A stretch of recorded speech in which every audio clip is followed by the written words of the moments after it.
अस्सलाम वालेकुम हमारे प्यारे नाजरीन, उम्मीद है कि आप सब खैरियत से होंगे। हमारे चैनल EDUN इन्फो को देखने का बहुत शुक्रिया। हम आपके लिए बेहतरीन इखलाकी कहानियाँ, इस्लामी कहानियाँ और मज़ाहिया कहानियाँ लेकर आए हैं। अच्छी अच्छी कहानियाँ देखते रहने के लिए हमारे चैनल को सब्सक्राइब करें ताकि हमारी नई कहानियाँ सबसे पहले आप तक पहुँचें। हमारे चैनल को लाइक और सब्सक्राइब करें। शुक्रिया। अब चलते हैं अपनी कहानी की तरफ। इल्म तुम्हारी तलवार और किताब तुम्हारी ढाल। अब दोपहर होने को थी। पहाड़ों की चोटियों पे धूप से सर्दी खासी कम हो चुकी थी। अभी तीनों की आंख लगने ही लगी थी कि गुड़गुड़ाहट की सी आवाज सुनाई देने लगी। तीनों चौंक कर अलिफाट है देखा तो एक बहुत बड़ा पत्थर नीचे की तरफ लुढ़क रहा था, जिसके साथ और भी कई पत्थर थे जो सब नीचे की तरफ आ रहे थे। वो तीनों एक तरफ खड़े होकर उन्हें देखने लगे। थोड़ी ही देर बाद वो पत्थर एक खाई में गिर गए। ये देखकर तीनों दोस्त परेशान तो हुए मगर खौफजदा नहीं। उन्होंने काफी सारा फल जमा कर लिया था। अगले दिन उनका वापसी का इरादा था। जब फिर वो दोपहर को सस्ताने के लिए लेटे तो जमीन पे इर्तियाश भी था और कुछ जलजला सा लग रहा था। फिर तीनों दोस्त अलिफाटे कर अलिफादेर वजह तलाश करने लगे, मगर ये क्या, तीनों दोस्तों के होश अलिफाड़ गए।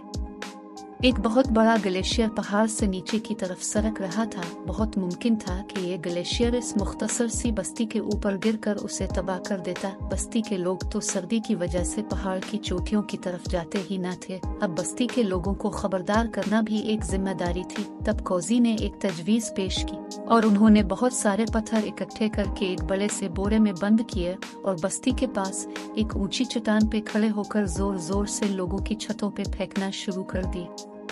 लोग घबरा कर बाहर निकले तो देखा कि उनके सहन और छतों पे बहुत से पत्थर गिरे पड़े हैं। इतने में वो तीनों दोस्त गायब हो चुके थे। बस्ती के लोग समझे कि ग्लेशियर गिरने वाला है। उन्होंने फौरन ही अपने गरमाई घर खाली किए और नीचे वादियों में चले गए। और फिर सब ने देखा कि ग्लेशियर बस्ती पे आन गिरा और सब घर तबाह हो गए, मगर कोई भी जानी नुकसान नहीं हुआ था। तीनों दोस्त अपनी कामयाबी पे खुश थे। अब वो ढेरों ढेर फल लेकर रास्ते में छुपते छुपाते अपने जंगल में पहुंच गए थे।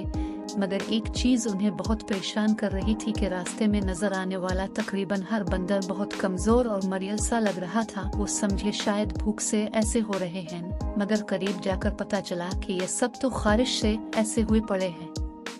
बहुत सारे बंदरों का तो बहुत बुरा हाल था।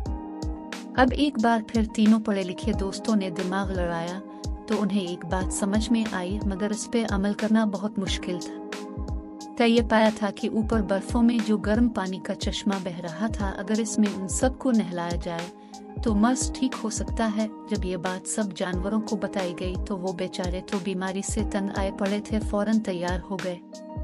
अगली रात एक बार फिर बीमार जानवरों का काफिला पहाड़ों की चोटियों की तरफ रवा दवा था। जब सारे बंदर वहां चश्मे तक पहुंचे तो भूख और बीमारी से निढाल हो चुके थे। तीनों दोस्तों ने सबको हिम्मत दिलाई कि बस एक बार इस चश्मे में नहाओ, फिर अब ठीक हो जाओगे।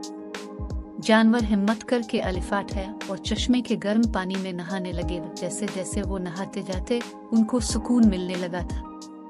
तब भीमा और जूनी ने उन्हें बताया कि ये सल्फर वाला पानी है जो आपके मर्ज को ठीक कर सकता है। तब नन्हा बंदर बोला, भीमा भाई, ये सल्फर क्या होता है और ये यहाँ पे कहाँ से आ गया?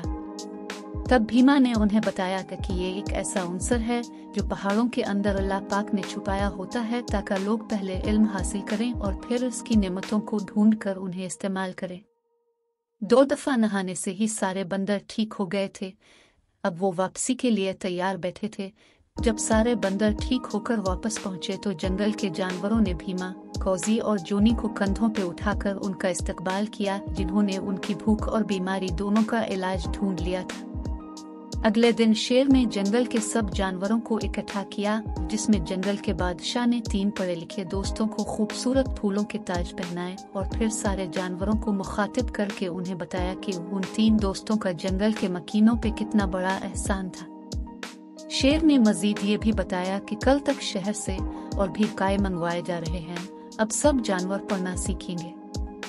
शेर ने उन्हें ये भी बताया कि कुछ सदियां पहले इंसान भी जंगल में ही रहता था, फिर उसने इल्म सीख लिया तो वो मुहज्जिब बन गया और उसने हमें कैद करके डुगडुगी पे नचाना शुरू कर दिया, मगर अब हम नहीं नाचेंगे, इल्म सीख कर अजीम जानवर बनेंगे।